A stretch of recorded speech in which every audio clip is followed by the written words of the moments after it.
Hello everybody, my name is Darkfire99 and welcome to my ultra compact enchanting room tutorial. This is my first ever video, so please be gentle. The advantage of this enchanting room is it is small enough to fit in the upper story of a building. As you can see, there's no large blocks of circuitry sticking out of the side of this building. Everything is contained inside. Let's go upstairs and take a look at this in action. The controls are very simple. The top button will raise the enchanting level, and the bottom one will lower the enchanting level. Let's go take a look to see how this is built now. The resources you will be needing are 18 redstone,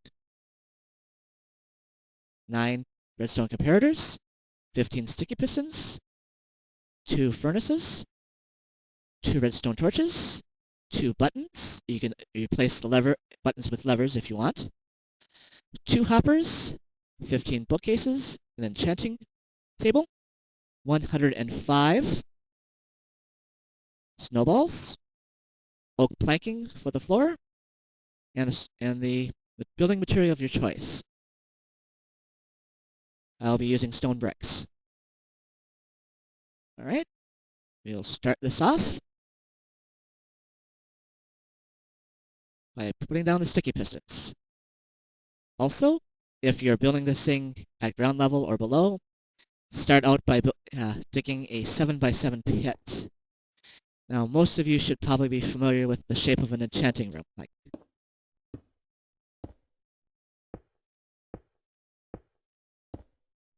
This is just your standard enchanting room shape. Right like that. Let's fill in here.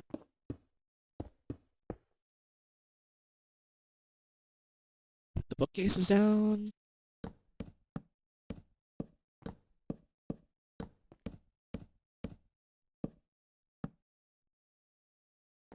And I forgot to leave the notch in. We'll be needing that space later.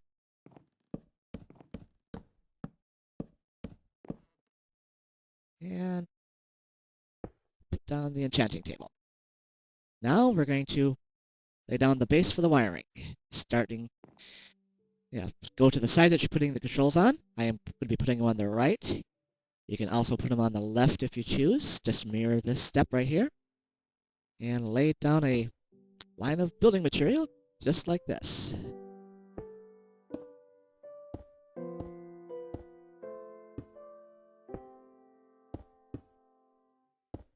And we get some nice music to listen to while I'm not talking. At the side of the enchanting, at the entrance, put a block right here, and a block right here. This will allow us to hide the redstone, and we can also put a door right here without having the redstone signals interrupt things. Now let's lay down the wiring. Starting here, put down 4, 1 comparator, 7 on this side, another comparator, 5 here, a comparator here, a comparator here, set to subtract, 1 comparator there, and a furnace here with 1 snowball in it. This will step down the signal, allowing this last piston to extend when the signal is at full strength. Our next step is to install the control mechanism. All you need is just like that. 2 buttons there. 2 redstone torches here. You'll have to put in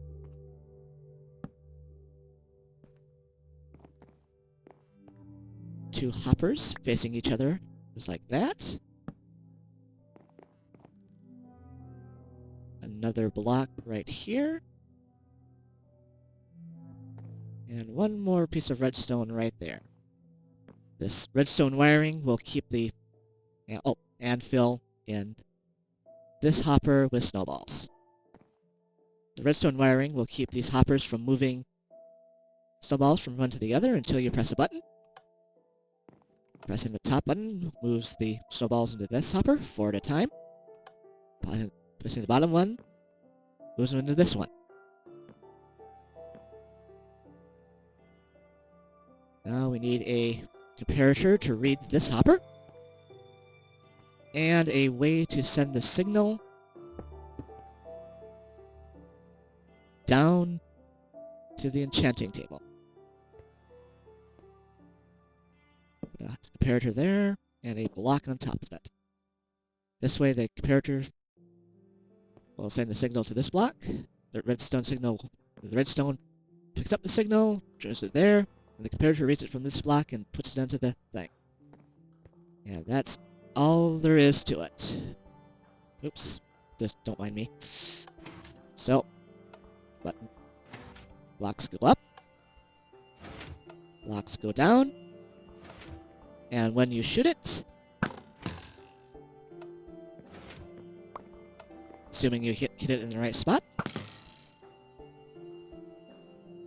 Oh, come on.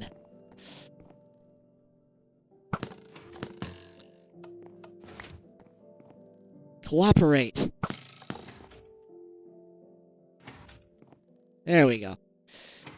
The blocks will automatically extend. There is one tiny flaw, which you gotta pay for having such a small thing. There are 80 snowballs in these hoppers. They move 4 at a time, 4 per button press. And the redstone signal goes from 0 to 15. So that means that there are 20 button presses needed to move to get up to strength 15, which means you sometimes have to press the button twice. Also, this little piece of redstone right here, when building above ground, can be visible, which is why I have a hanging plant right there. If I had made my staircases 2 wide instead of 1, in order to minimize space, I could have had all the circuitry underneath. And that is all there is to it. However, you might have noticed that I still have resources left over. That is because there is another configuration to this thing. You do not have to put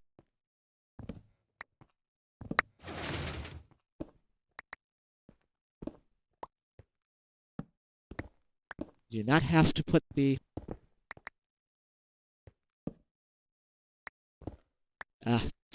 you do not have to put it on the side of the enchanting room. You can put it at the back. This modification is somewhat easy. First,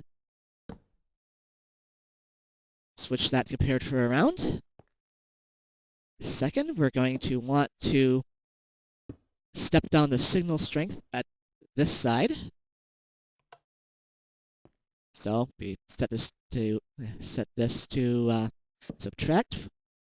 Put a comparator there, and put this furnace here, and put in 24 snowballs. Finally, the controls go right here.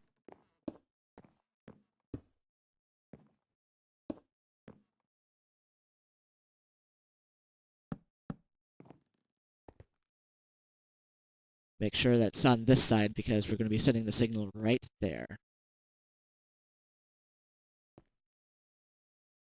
And there we go.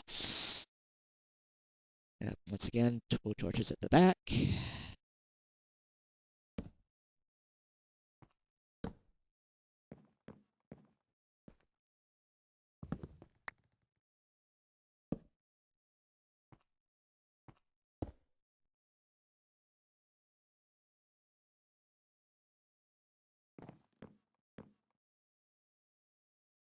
Fill in the copper.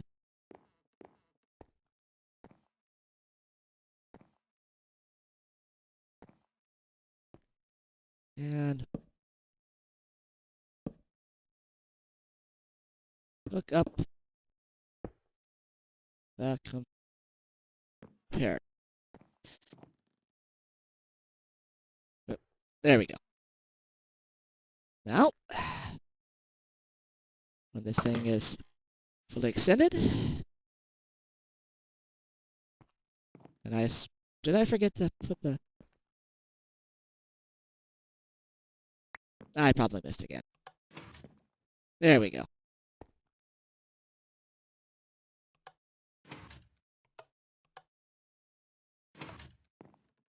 My aim appears to be off.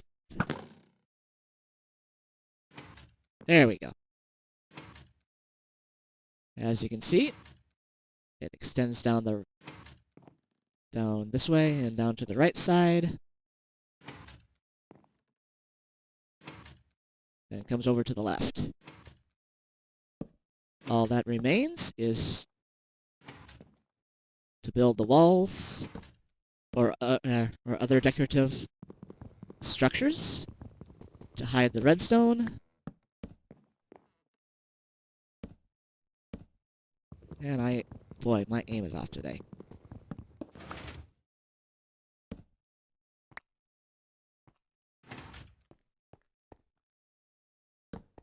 And there we go. And the heck was that? Oh. Didn't pick up the arrow. And there we go.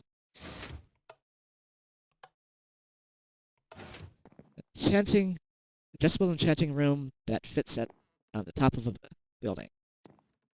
All that's left is just to install the walls to hide the wiring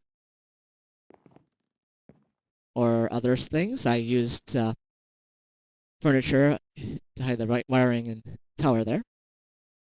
So if you enjoyed this video or felt it was informative, please leave a like. Thank you for watching, and have a good day.